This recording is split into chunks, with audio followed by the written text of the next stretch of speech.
Steve, with Damian, how have you seen DeMarcus mentor him so far this season on the bench? I just see basically what you see. You know, something happens during the game and he pulls him aside. He's sharing his own thoughts on a play. You know, I don't really ever ask what goes on in their conversation, but I like that they're communicating. Steve, what do you think of what the front office did this offseason, identifying guys like Jerebko and McKinney on minimum deals who could come in and fill roles for you? Yeah, I mean, those guys have been great, and I think our front office has demonstrated for years how capable they are, whether it's you know, through the draft or free agency. They've always done a great job putting together this roster, and this year was, I think, no exception. You know, Zoe has been fantastic, and Jonas has really fit in well, and obviously we'll see DeMarcus before long, and that'll be fun. And so it's always great to know that we've got a lot of smart people upstairs working for us.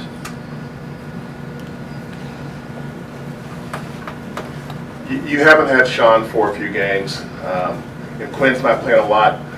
When Steph's playing off the ball, how do you manage the point situation? Is it just Draymond basically? I mean, how do you look at that playing out?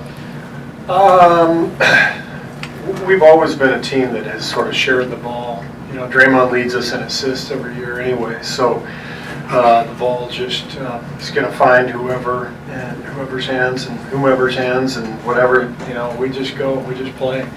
And you know, last year we had Andre start the first playoff series against San Antonio. Quinn started 20 games.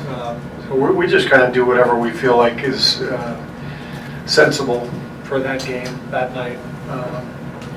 So we'll, you know, tonight will be different, obviously, with Andre out, and I think you'll see Quinn play tonight, and we'll, you know, we like to keep everybody engaged, as you know.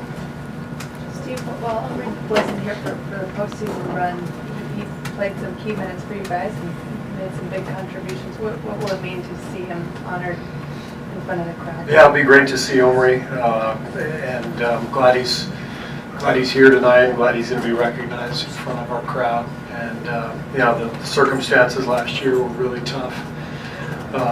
Kind of part of the NBA. It's just difficult circumstances that led to all that. But he was very professional the way he handled it, and he played very well for us in the regular season when he was healthy. So I'm glad to see him get his recognition tonight. It'll be good to see him. You talked about, after the last game, about Draymond's ball security. He last year it seemed like he had a ton of turnovers off those like deep heaves, off rebounds. Was there any talk with him about like, hey, safer passes on outlets at times? We talk all the time, and I just think it's more an awareness on Draymond's part in terms of what's needed from him.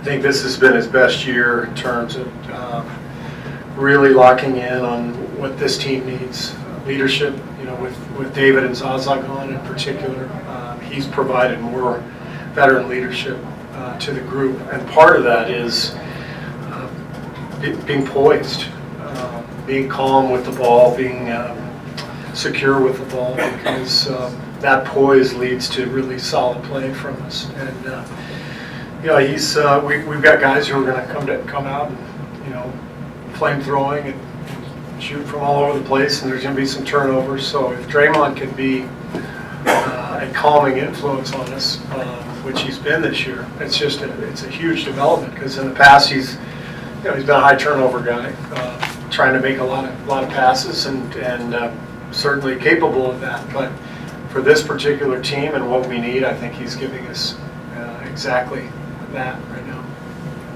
Having coached against Mike Conley and Marc Gasol back here, what makes that partnership so successful over the last few seasons? Conley and Gasol? Yeah.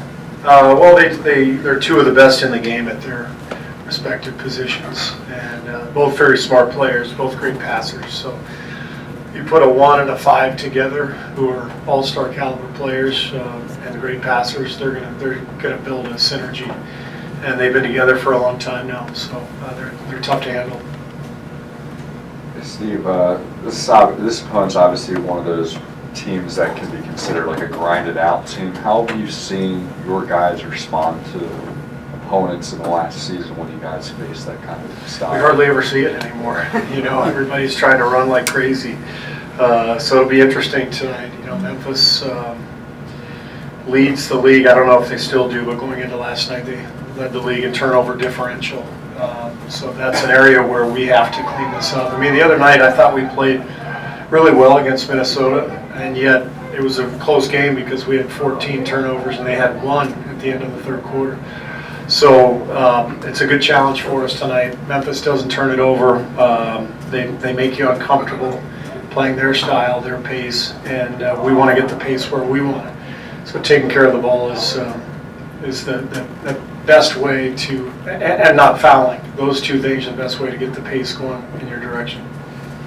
Steve, is it a situation where before the season starts, you identify certain games that might be good for Andre to rest, and do you have a certain number of games that you'd like him to rest during the regular season? Not really. This was more a case of, if you remember last week, his knee was a little banged up, and so we talked about it last week, and this game, by taking tonight off, it gives them 5 days in between games. So it just made a lot of sense. And I don't have a number that I want. It's more just how he's feeling. And so we communicate all the time.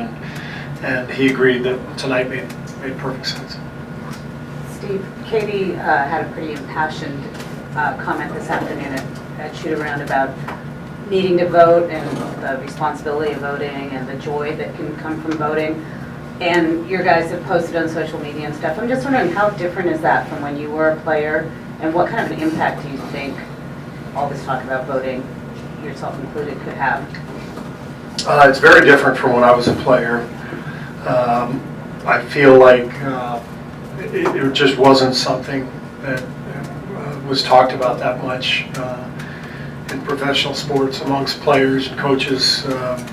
And some of that may have had to do with the fact that we lived in a sort of a more stable time where I think we all had more faith in our government and what was happening and our institutions, and maybe when you're more comfortable, you're less likely to be vocal and outspoken. I think everybody's a little uncomfortable now, and I think we're now in an era of social media as well, where everyone has a platform, everyone has a voice, and if you're one of those guys in our locker room, you got a huge platform, and they recognize that they have a lot of power to create some good and some positive change. So I'm really proud of them for trying to urge people to vote. I'm trying to do the same thing, and hopefully it helps. Steve, from the bench, you and your staff, are you able to differentiate between those turnovers that are there because guys are being overly ambitious, maybe trusting the talent too much, and those that are just lack of attention to detail? Yeah. I mean, some turnovers I don't mind. The ones that I mind are just careless. The ones that are sort of mindless. And there's kind of a time and a place. If we're on a big run, you want to go for a home run pass. That's probably a decent time to do it. If we haven't scored in 5 possessions, let's get a good possession. Let's move the ball. Let's take care of it. And I think our guys generally have a pretty good feel for that. But we're constantly walking that line between playing really fast and playing really aggressively and going a little bit overboard. And so we just have to find that balance. Great. Thanks a lot. Thank you. Appreciate it.